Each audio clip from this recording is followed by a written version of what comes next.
Baik, Assalamualaikum warahmatullahi wabarakatuh. Saya Muhammad Ramadan Huda Rahmatullah, NIM E20193152.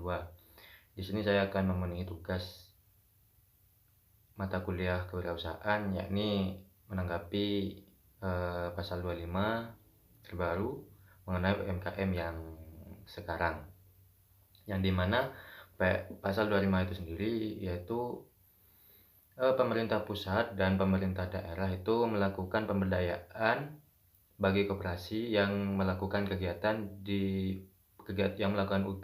usaha di sektor tertentu, ya seperti perikanan, kehutanan, perdagangan, dan lain sebagainya.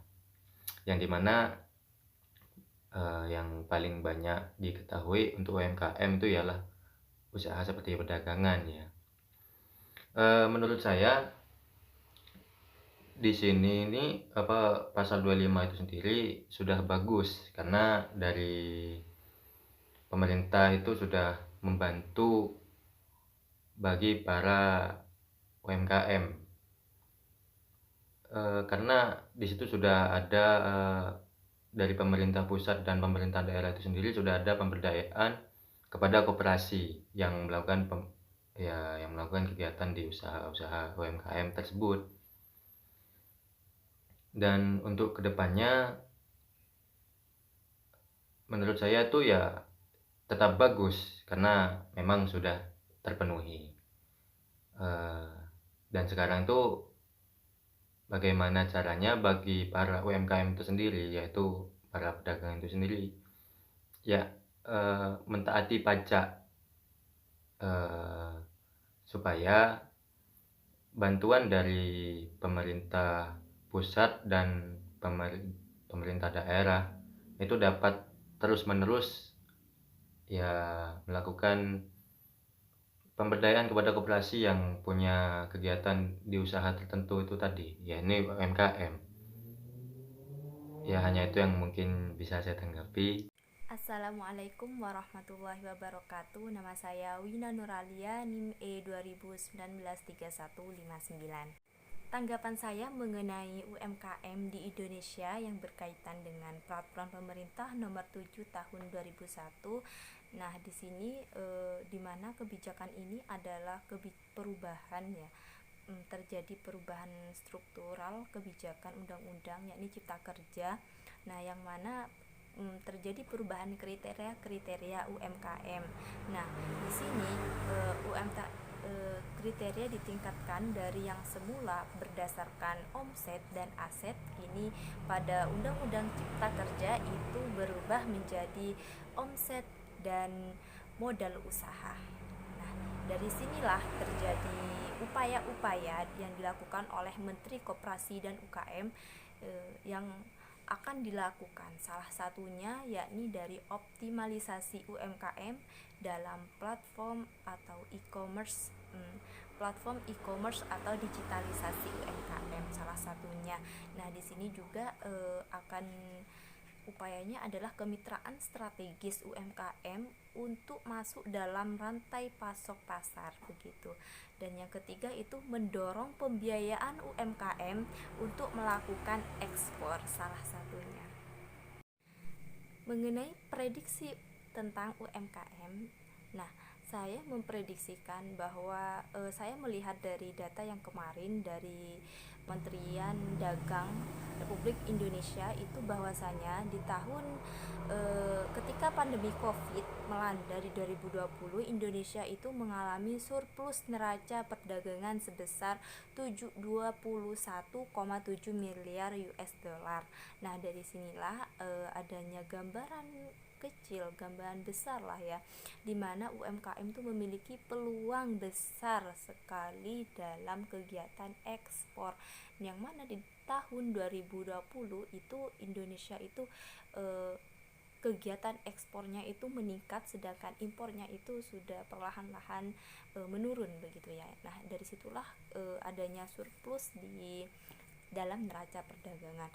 Nah, di sini juga peluang besar yang didapatkan oleh UMKM yakni mendorong ekspor di pasar Asia terbuka semakin lebar. Jadi sekarang ekspor di pasar Asia itu terbuka semakin lebar untuk Indonesia.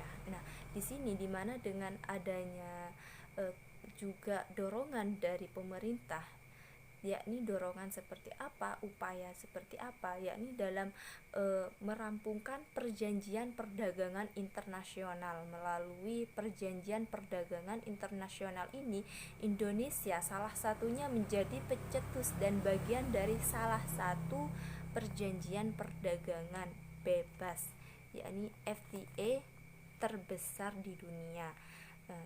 Assalamualaikum warahmatullahi wabarakatuh. Nama saya Rafiatul Fitriah, NIM E2019 3168.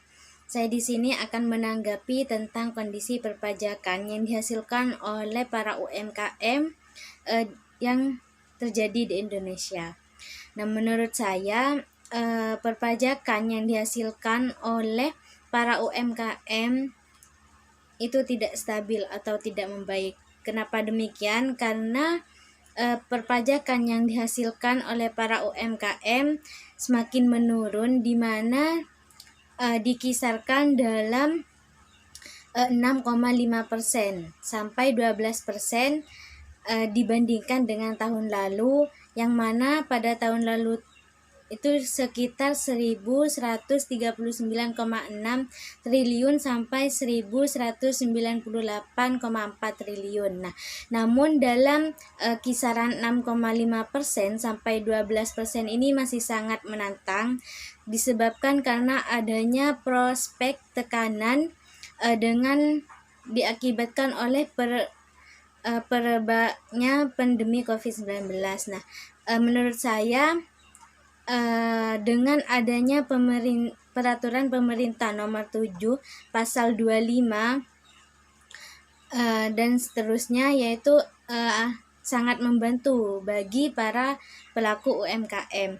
Kenapa demikian? Karena pemerintah pusat dan pemerintah daerah itu melakukan pemberdayaan bagi kegiatan UMKM di sektor kelautan dan perikanan, angkatan perairan atau pelabuhan dan kehutanan, dan juga perdagangan, dan ada juga pertanian. Jadi peraturan pemerintah nomor 7 ini sangat membantu sekali untuk para UMKM. Sekian dari saya.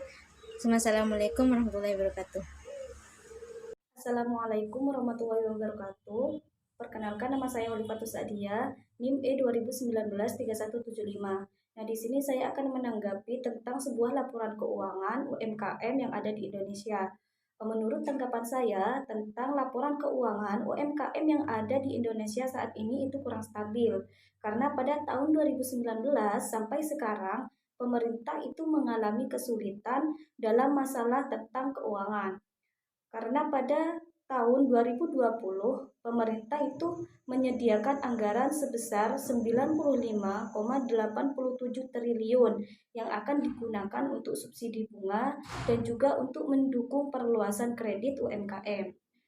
Dan pada saat ini UMKM mengalami kesulitan sebesar 69,2% dalam masalah keuangan yang disebabkan oleh pandemi COVID.